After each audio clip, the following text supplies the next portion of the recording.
నరత్వం దేవత్వం నగవనమృగత్వం మసకత పశుత్వం కీటత్వం భవతు విహగత్వాదిజననం సదా త్వత్పాదాబ్జస్మరణ పరమానందలహరీ విహారాసక్తం చేదృదయమిహ కిం తేన వపుషా.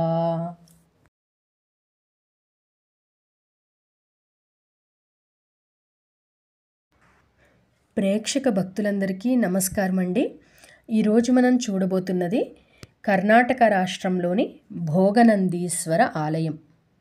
ఇది బెంగుళూరుకి 55 కిలోమీటర్ల దూరంలో ఉన్నదండి.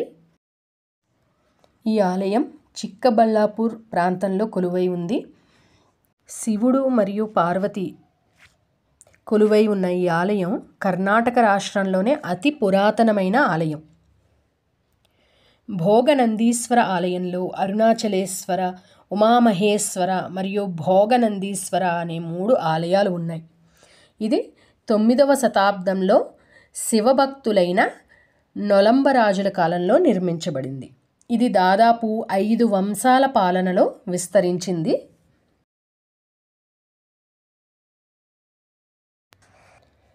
ఈ ఆలయం ప్రధానంగా గంగులు, చోళులు, హొయసలులు మరియు విజయనగర పాలకుల నిర్మాణ శైలుల కలయిక. భోగనందీశ్వర ఆలయం ద్రావిడ నిర్మాణ శైలికి ఒక అద్భుతమైన ఉదాహరణ.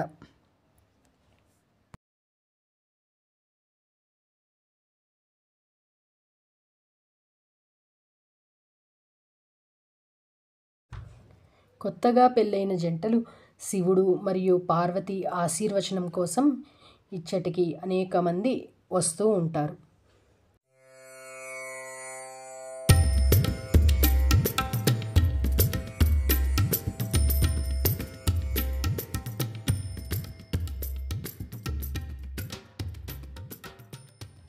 విజయనగర పాలకులు నిర్మించిన ఈ ఆలయానికి కళ్యాణ మండపం మరియు తులాభార మండపం అనే 2 అదనపు నిర్మాణాలు ఉన్నాయి.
సెలవు దినాలలో ఎంతో దూరాల నుండి భక్తులు ఇక్కడ వచ్చి స్వామివారిని దర్శనం చేసుకుంటారు.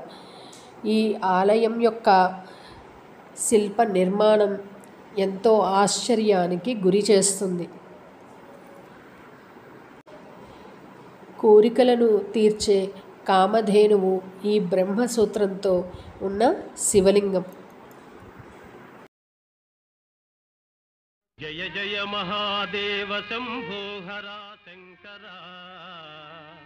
సత్య శివ సుందర నిత్య గంగాధర.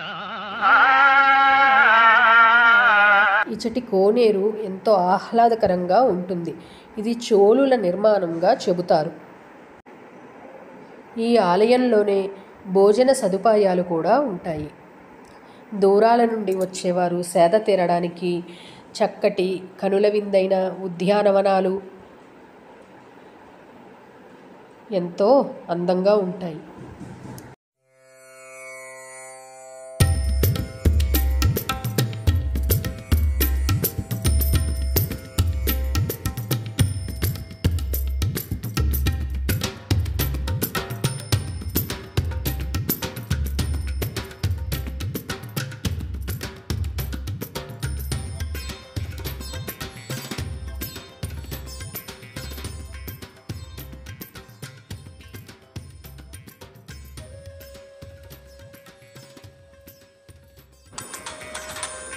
ఇదండి విషయం.